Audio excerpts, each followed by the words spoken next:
The business has evolved from the VIP program, which, by the way, it wasn't just the VIP program. I did the black card, talking about jumping in with both feet, because I wanted to just really find out, once I trusted you, once I realized how legit you are and how great these programs are, I couldn't get enough. And I can't make this stuff up. That was my biggest complaint of my industry. No matter what marketing program I tried before, I didn't know how to apply it to fitness. Mm-hmm.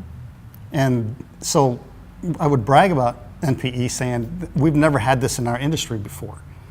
So to not take advantage of that was silly. To not, I didn't want to recreate the wheel. That's not something I was interested in. So the information was just brilliant, and the letters. The direction has really been invaluable for us, because we were just kind of winging it all the time, but we were doing all right. Everything was working out okay. Our bills were getting paid, and everything was going okay. But now we really feel like we know what we're doing on a day-to-day, week-to-week, month-to-month. It's really, really a great feeling to feel like you know what the next step is all the time.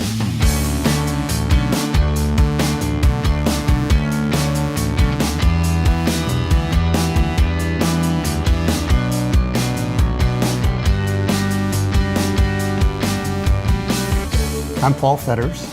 And I'm Carolyn Fetters. And we own the training spot in Huntington Beach, California.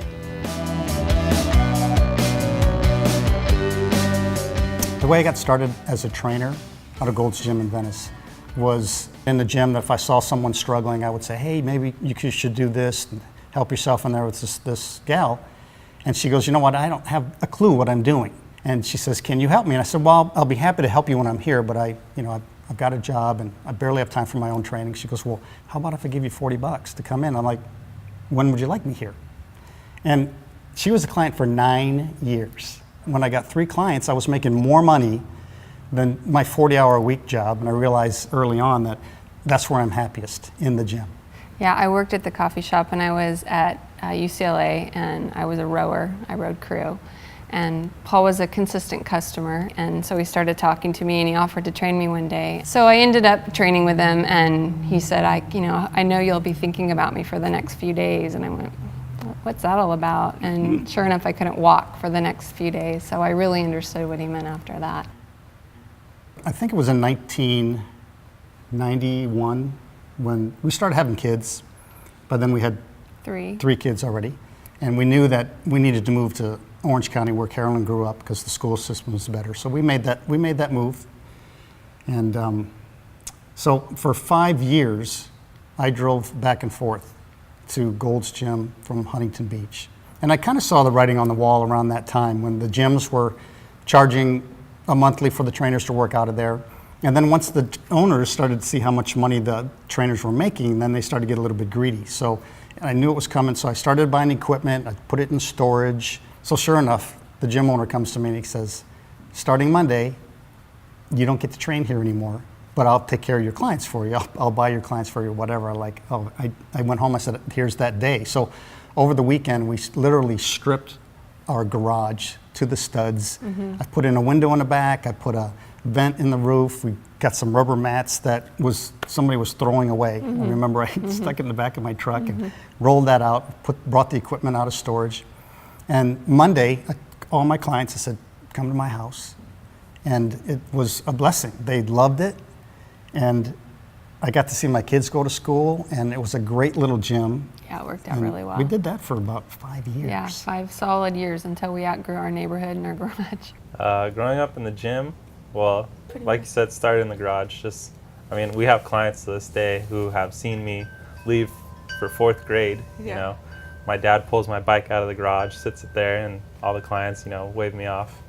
But it's been a cool experience, When we were little kids in elementary school, the bus stop would be right outside our house. So every morning we'd walk out to the bus stop and say goodbye to our dad for our school day. And it's just kind of funny, seeing our clients training, and then sometimes they would do our hair because my mom couldn't do a French braid or something like that.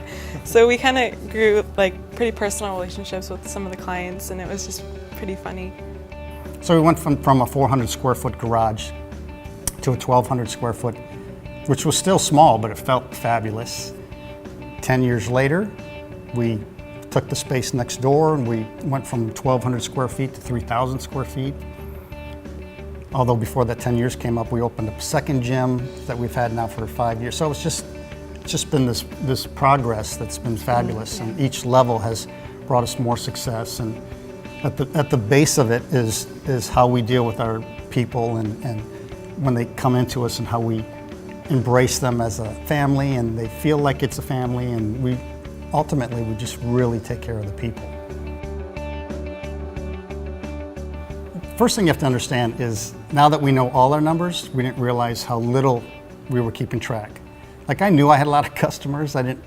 There was a day where I knew every single one, and then somewhere in there I lost track. So in the beginning, back in January, when it was like, okay, let's get track of our numbers, within 8 months we went from 200 personal training clients to 305 now. We went from, I mean, like I said, we were successful before. We would gross about $500,000 last couple years. This year we will gross 900,000, probably close to $1 million. I mean, that's just, I mean, who does that in an 8-month span of time, or in a year in this economy?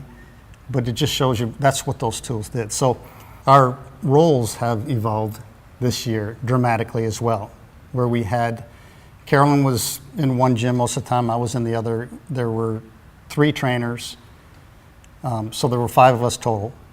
And we were, working a lot. First thing we did, we hired an admin. We brought another trainer in. So anyway, let's go to right now. Carolyn's no longer training people. Matter of fact, she's out of the gym, because she used to always say to me, I didn't sign up to run one of your gyms, So we got a manager over there, which is great. Both gyms have admins. We have more staff. There's 11 of us now, and it's running smoothly, and everyone has their place. And I don't train people anymore. Matter of fact, almost the minute I joined up for the VIP program, and that was one of the aspects that I really got, is about getting out of the day-to-day of the training people to free myself up for these programs. And I mean, there were so many programs I wanted to dive into that the incentive was there.